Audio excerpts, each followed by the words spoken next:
Hello বন্ধুরা, সবাই কেমন আছো? আশা করি সবাই ভালো আছো। সবাইকে জানাই অনেক অনেক ভালোবাসা।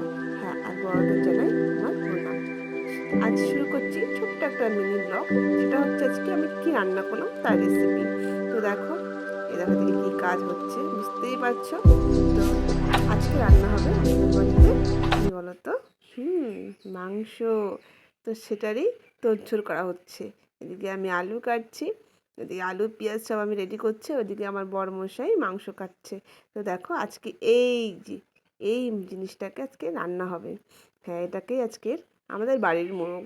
তো এটাকেই আজকে রান্না হবে কেটে। দেখো কত বড়, কমসে কম 2-3 কেজি ওজনের মোরগটা হয়ে গেছিলো।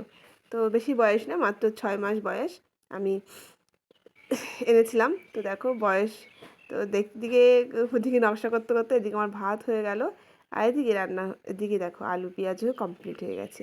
আর তার সঙ্গে সঙ্গে আমার বরেরও দেখো মুরগির পশম তুলে ফেলেছে। কে কে চামড়া খেতে ভালোবাসো? আমি তো খুব ভালোবাসি। আমি তো আর অন্য কোনো মাংস খাই না, তো মুরগির মাংসটাই খাই।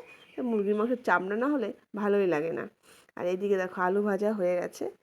আজকে সবাই প্লিজ তোমরা ভিডিওটা না কেটে পুরোটুকু দেখো, বেশিটা টাইম নেব না, অল্প সময়ের মধ্যেই ভিডিওটা কমপ্লিট হবে। তো এদিকে দেখো আমার রান্না হচ্ছে, বরমশাই রান্না করছে। তা সবাই চলে আসো মাংস খেতে, দেশি মুরগির ঝোল, জানোই তো খুব টেস্টি হয়। তো দেখো তার মধ্যে পেঁয়াজ রসুন আদা যাবতীয় যা দেওয়ার দিয়ে আমার বরকে বলছে তুমি রান্না করো, আমি একটু ভিডিও করি। তা দেখতে দেখতে দেখে এদিকে প্রিয়াংশু বাবু দেখো আঁকাবুকি করছে। এদিকে আঁকাবুকি দেখতে দেখতে আমার এদিকে মাংসটাও কমপ্লিট হয়ে গেল।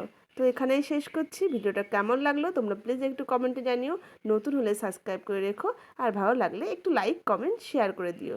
তোমাদের কেমন লাগে মাংস মুরগির ঝালও খেতে কমেন্টে জানিও। বাই।